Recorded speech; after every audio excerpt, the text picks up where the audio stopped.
I'm Dr. Kre. I am a board certified family medicine physician, and my specialty is, I specialize in what's important to you.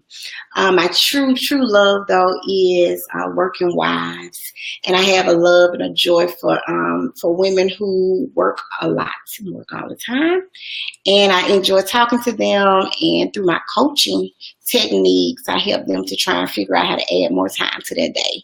So that's me in a nutshell. But by day, I am Dr. Kre, and I'm a family medicine physician. And today, let's talk about 4 things that we need to know about genital herpes. Hey, Ann, I see that you're here. And hey, Matt.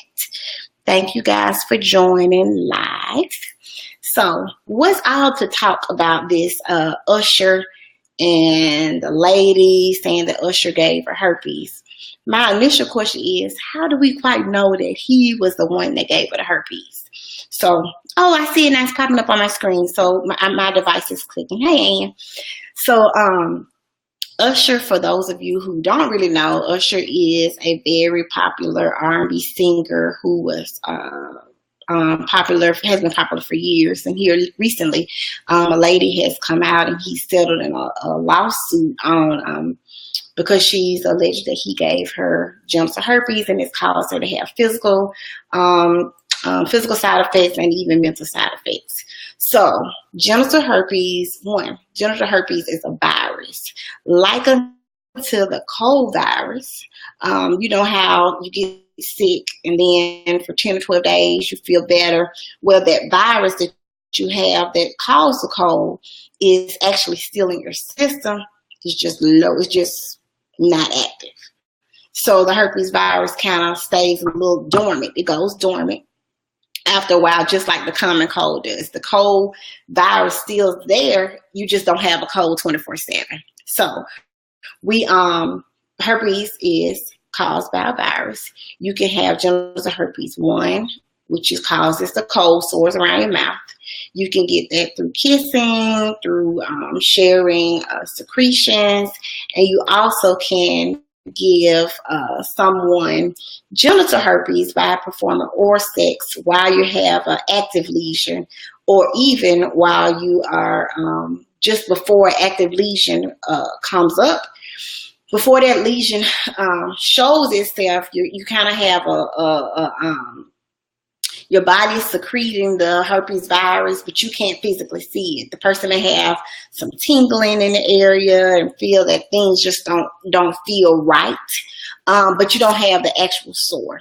So if you perform oral sex on someone during this time, then yes, you in turn can give the person genital herpes, because you are actually shedding the virus without you even knowing that you're shedding the virus. Hey, Nick, thank you for joining. So 1, herpes is a virus. It's not a bacteria. It's not like you can take an antibiotic or anything like that and eliminate it. So the virus is there. It stays dormant in your system.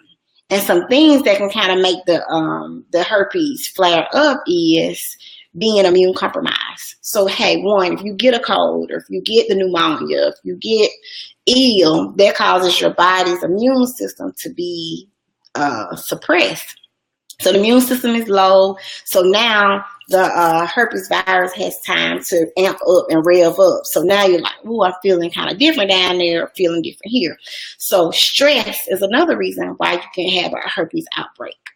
So herpes can cause several things. Number 2, herpes can cause several things, not just genital herpes. Hey, Kwame, thanks for joining. Herpes can cause several things. Herpes causes cold sores. It causes genital herpes. And herpes is actually the same virus that can cause shingles. So they are, and chickenpox. They're all in the same family. So just to be clear. So at some point, you know, you may have 1 in, I think 6 people are actually found to have the virus. It is a very, very, very, very, very common. So 1, herpes is a virus. 2, there are several forms of the virus. You don't just get, you know, it's not just 1 and 2. It's not just cold sores and genital, but there's also shingles as well. Hey, Judy. Thanks for joining. And hey, Shioki. And hey, Miss Pam. Thank y'all for coming. So what you've missed so far is that we're talking about genital herpes in light of Usher being all in the media because he's allegedly giving this woman herpes virus. So herpes is so common, and but it's so much plague associated with it because a lot of times you find out that you have the virus years and years and years later from when you were exposed to it. So the partner that you're with now may not necessarily have given you the virus. So you come to my office, you say, hey, something's not feeling right down there. We go and look, and your doctor can clinically diagnose you with the herpes, which a clinical diagnosis is just looking down there and saying, I see the bumps, they look characteristically like herpes, which they are very painful to touch. They scab over, they get black, they hurt, and then they just kind of go away. They don't make any pus. They don't have any secretions, anything along those lines. They're very painful. That's the number one. That's the number one symptom that people complain of, that it really hurts down there. And they may have some tingling just before the flare starts. So therefore, you get the sore, and you're like, so what are we doing now? So you go to your doctor, and you're frantic, and you're like, okay, I think I got something going on down here. Your doctor can look at you and clinically say, hey, I'm pretty sure that it's herpes. But if you have an active lesion, then your doctor can say, hey, let me take a swab. We'll send a sample to the lab. And the lab can confirm that, yes, this is indeed genital herpes. Or nowadays, things are so advanced, technology is so advanced that now you can get your blood drawn and it can test you for herpes 1, herpes 2. But that can be kind of misleading. Some recommendations shun just screening for genital herpes because there are people that have positive lab values that have never had an outbreak before. That is in your system, but it's been asleep. It's been dormant. It's not bothering you, so we're kind of poking at a sleeping dog. So it hasn't bothered you, so do we go and bother it because it's been dormant? It's asleep. So one, herpes is a virus. It's not a bacteria, so you can't just say, oh, let me take an antibiotic and make it go all the way away. That doesn't happen. Number two, there's several forms of herpes. So there you have the genital herpes umbrella. Up under that is shingles. Up under that is chickenpox. Up under that is genital herpes. Up under that are cold sores. Hey, Sharika, thanks for joining. So and then also what else you missed was, how do we figure out that you actually have herpes? You get some kind of symptoms, which is usually some tingling. I don't feel right. Your doctor looks and says, I think I got a hair bump. Like, I think I have a hair bump or something down there that just won't go away. So I tried not shaving, and the bump is still there. So we can clinically look at it and say, yes, it is herpes. And then we can also swab it, send it to the lab to confirm. And then we can also nowadays draw blood, which is very accurate, but it can tell you that you have it, whether you have symptoms or not. So there's a lot of debate out there now. Should we just randomly be screening people for herpes as we do HIV, hepatitis C, gonorrhea, chlamydia, if they don't have any symptoms? But if you come into my office and I say, hey, Tanya, how you doing? If you say, hey, I want to be tested for STDs, I do in turn draw the level, whether you have a bump down there or not. So number 3, how do we treat herpes?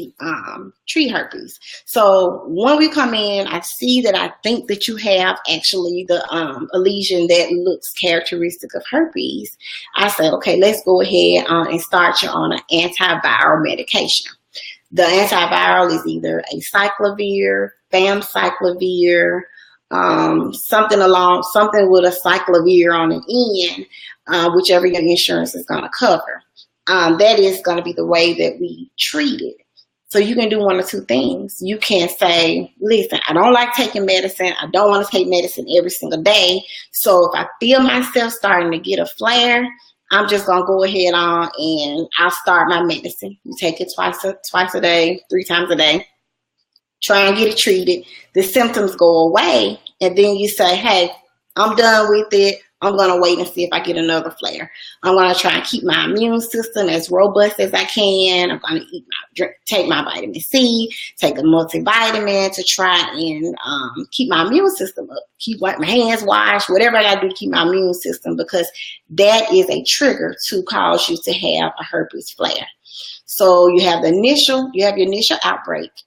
And then it can be dormant. Some people have that outbreak and you don't hear anything else about herpes in them for years to come. But then there's also some people that they have an outbreak today, and then 3 months from now, they have another outbreak. So with those people, your doctor can decide to say, let's put you on preventative medicine, which is going to be one of the same cyclovir medications. And then you're going to take it routinely twice a day to try and prevent from having an outbreak. So, 1, we can remember herpes is a virus. 2, there are several different categories under herpes, cold sores that you get from kissing, spreading, or you also, hey, Miss Hill, how you doing?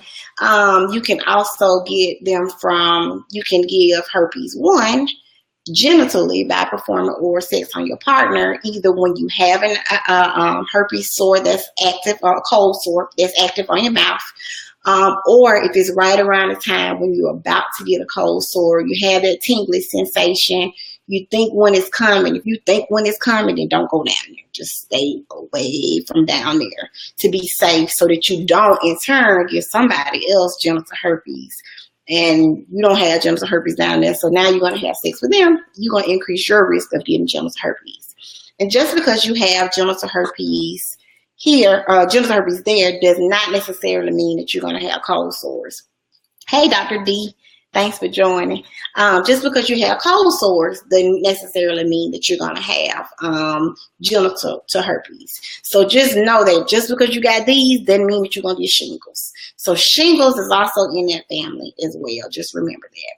So herpes is a virus. Herpes is under that umbrella. Number 3, your doctor can diagnose it clinically, by clinical diagnosis, by just identifying it, looking at it. That's why it's so important when you have these symptoms to get into the doctor, so that the doctor can actually look at it and see it, and you're not trying to describe what you saw down there. So you can get there, we can swab it, we can draw your blood, or we can just look at it and say, yeah, I think that's what it is. Now, once you get this diagnosis, what do you do as far as your mate? Because unless this is the only person that you've ever been sexually active with, you could have gotten it from anyone. Any partner that you've ever been with, you could have gotten it from.